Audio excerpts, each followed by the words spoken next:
Salutations, respected viewers. This is George from Ireland. Here I am in Hermitage in St. Petersburg. So Hermitage is a palace. Sounds like Hermitage, that's the whole idea. Well, there'd be an odd place for a hermit to live because it's right in the middle of the city.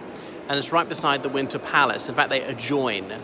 The river Neva is there through those windows.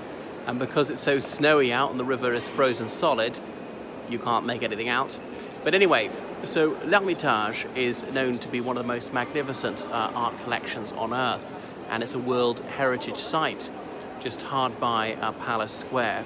So Catherine the Great was from a German Grand Ducal family, and she married the Tsar of Russia, and she came here to marry her imbecile husband, with whom she did not have relations, so they say. So she took numerous lovers, including General Potemkin, and that's why there was a battleship Potemkin, named after him much later. He was great at pulling the wool over her eyes when she visited southern Russia, building Potemkin villages, as in just facades, just sort of cardboard villages, to pretend that these wonderful picturesque villages to pass by. And the expression of Potemkin villages just passed into even the English language to mean like a fraud like that, an extravagant, elaborate, and almost credible fraud. Anyway, so Catherine the Great, in between having numerous army officers as paramours, she had this fabulous palace built. You see how it's so resplendent with all that gold leaf there, and I can't even begin to limn all the artwork there.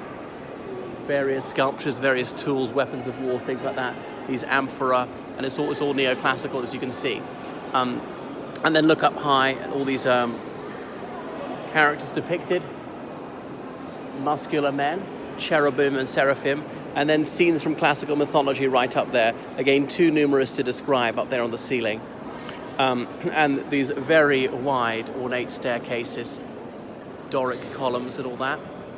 And then even looking through towards this room, you can see up high a crown.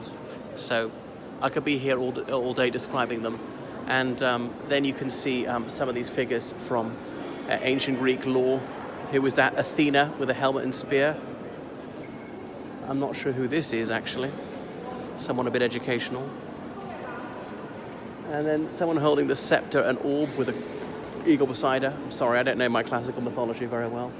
And then Ceres with her ear of corn, or horn of corn, cornucopia, is it? And so on. There's a figure of justice.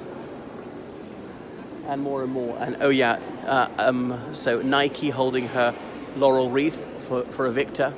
And it goes on, and there are many mirrors. So there's the art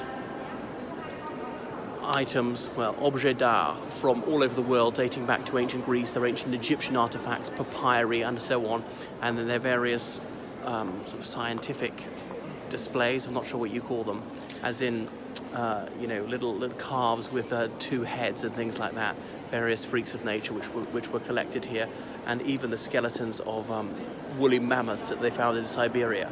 So I can but scratch the surface of this breathtaking and awe-striking collection. So that's just the very entrance of it. You must come and see it for yourself.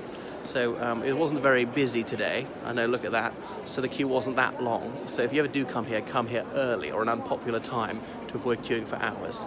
Right, that is enough from L'Hermitage for the moment.